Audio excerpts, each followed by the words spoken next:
ci mim réew la bokk état du Sénégal moo ko teg en place depuis 1959 ñaar at ci ginnaaw bu ngeen fàttalikoo ñu ngi doon grève di yëngal ngir bëgg ñu changer agence bi ni muy doxee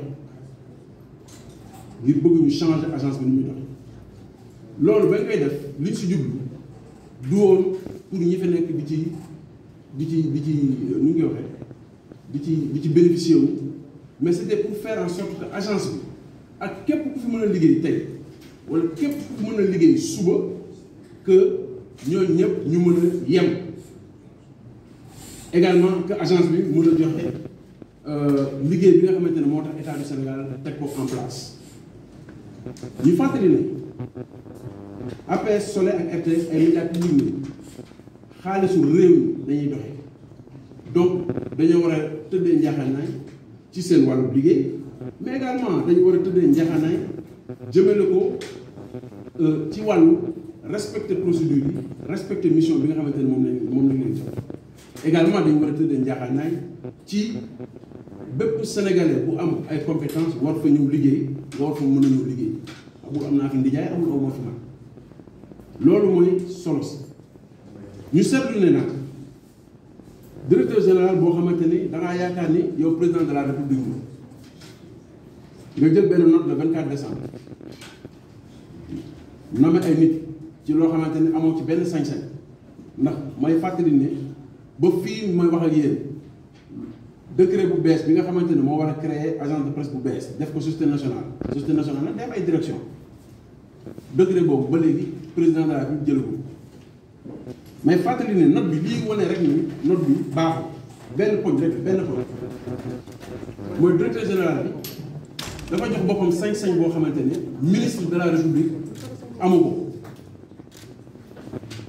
dafa jël sañ-sañ boo xamante ne premier ministre Sénégal amu ko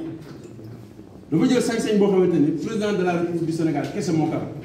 mooy lan mooy 7e paragraphe mu ne diw nommé naa ko directeur de l'administration générale et de l'équipement maanaam nommé naa ko DAGE mais xanaa xale yu ndaw yi nga xamante ne sax jànguñu droit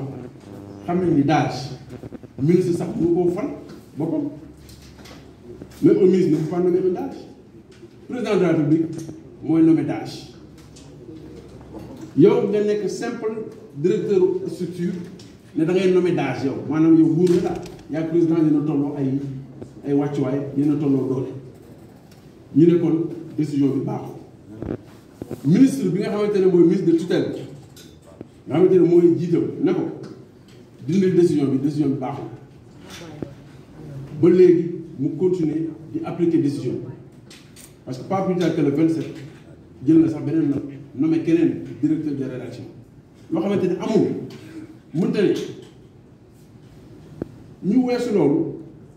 mu ñëw fekk ay jigéen yoo xamante ne dañu ne ñun du ñu def passation ndax note bi nga ñu jox baaxul yow sa travers ne du ma def passation ndax note bi ma jox baaxul demaloo inspection demaloo uti réquisition utiwuloo huissier pour jël ay nangu ay caabi defoo lenn ci loolu lu ñu ñëw def sa gàngoo dugg ci bureau ay jigéen di leen bund xataal di leen génne yaa ngi dégg adduna bi yëpp naqarlu ko léegi nga ne comme adduna bi naqarlu nañ ko te ñëpp ngi may sàmm bàyyil ma créer benn contre-feu maanaam bàyyil ma créer leneen lu bees fële en quoi faisant dimanche après-midi dimanche soir nga woote ci rajo yi ne waaw ki nga xamante ne mooy secrétaire général du SYNPICS suspendre na d'abord suspension sax amul ci code du travail mais waxuñu sax loolu mais un dimanche soir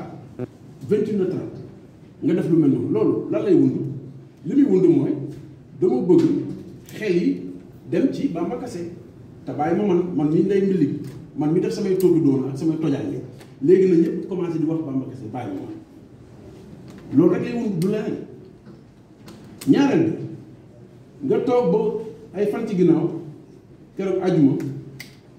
nga génne benn information ne Bamba Kassé ak ñaari femmes yi nga xamante ne dàq naa dem dañu leen a jiiñ luubal dama leen di yóbbu tribunal ma ne ko ak ci bismillah dañ def loolu c'est une tentative maanaam plan la bu ñu teg pour yàq deru Bamba Kassé pour yàq deru SYNPICS pour yàq deru journaliste yi ci Sénégal ndax bu fekkee ne loolu am na as tuut lu ci doon dëgg lu muy tekki mooy journaliste Sénégal yi dañuy coow rek mais jëriñoo sax wóolu ndax koo ca ka nga ci gën a wóolu moo ca gën a bëri caay-caay mais fàttali ne lii yëpp ay waxee naka sa xam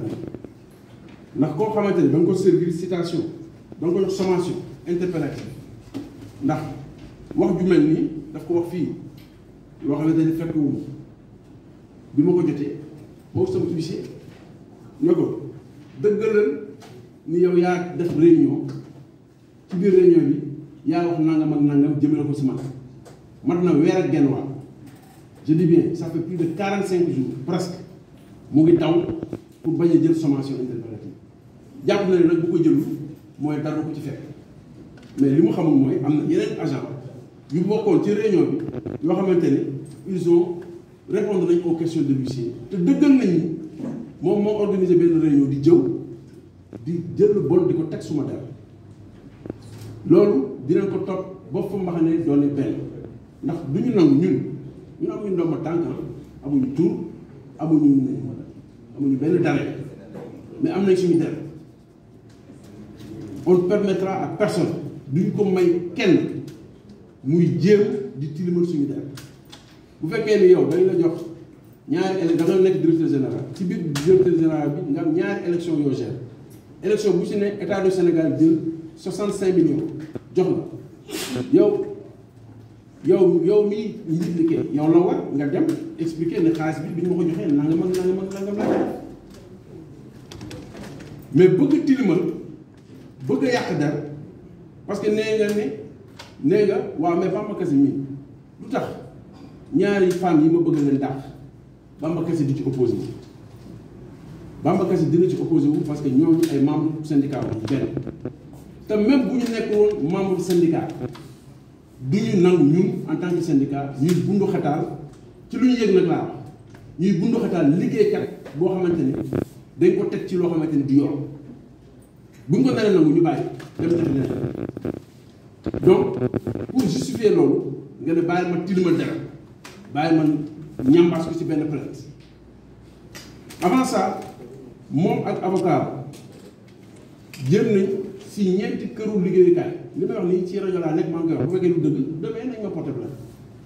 pour diffamation surtout son avocat il a cherché dem ci ay journalistes yoo xam ne samay naataango ni jéem a yàq suma dara ne ah attention dafa leen tànk na affaire bi am na affaire bu dugal bu nekk ci ginnaaw pour pousse ñooñu pour ñooñu dindi en sachant que si jamais un journaliste écrit un truc pareil ce serait mal vu que ñu naan secrétaire général bi kat mu ngi poursuivre benn journaliste ci benn affaire diffamation bi demee noonu donc c'était ça yàlla bañ finalement ñu defar ñu ne defar nañ plainte man ba léegi de façon lundi il est 11h20 ba léegi gisuma convocation dik donc peut-être je ne sais même pas est-ce que la plainte est déposée ou pas mais li ci xaw ba des daal mooy jël nañ affaire bi yóbbu ko ci benn média bi bind ko ak yeneen média yu ko reprendre te léegi seen liggéey bi ñu def au point que Bamba Kassé ñoom objectif bi ñu doon poursuivre mooy ñu fexe ba tilimal deru Bamba Kassé xëy na mën nañ ko atteindre xëy na mais comme Bamba Kassé ci réew mi dëkk te dafa am ay droit am te dafa respecté dafa jox cër boppam jox cër république bi moom kenn du ko woo ay gendarmerie muy bañ wala kenn du ko woo police muy bañ fu ñu ko woo dina wuyu ji Bamba Kassé bi mu discuter ak waxtaanee ak avocat maître Bamba Cissé jël nañ décision ne dañ koy porter plainte pour diffamation pour calomnie ak pour entrave à la liberté du travail. Maître Bamba Cissé a été commis sur ce dossier-là, qu'il suit d'ailleurs depuis plus d'1 mois. am na beneen plainte boo xamante ne ñeneen ñaari nit yi ñu cité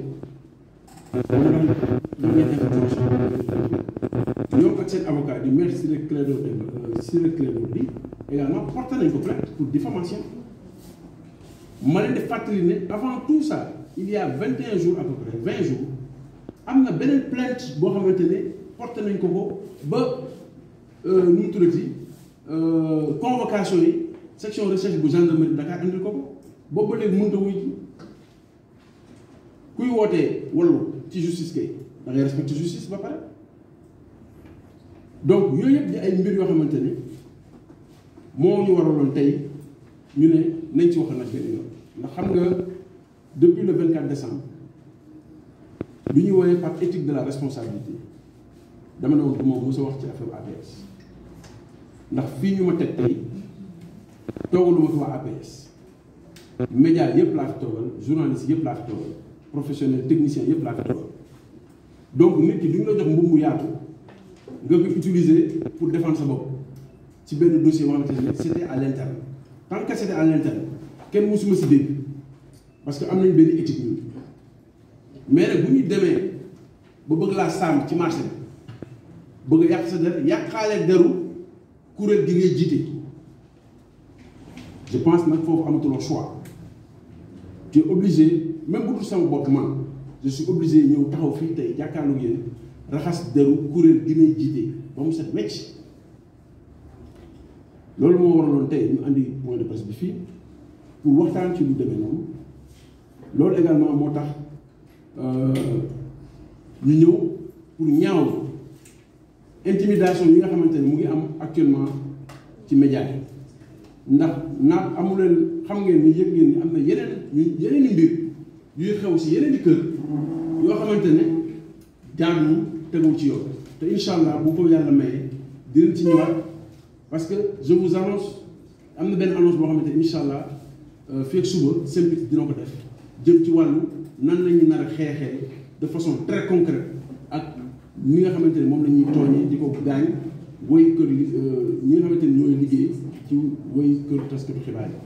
ma leen di gërëm di leen sant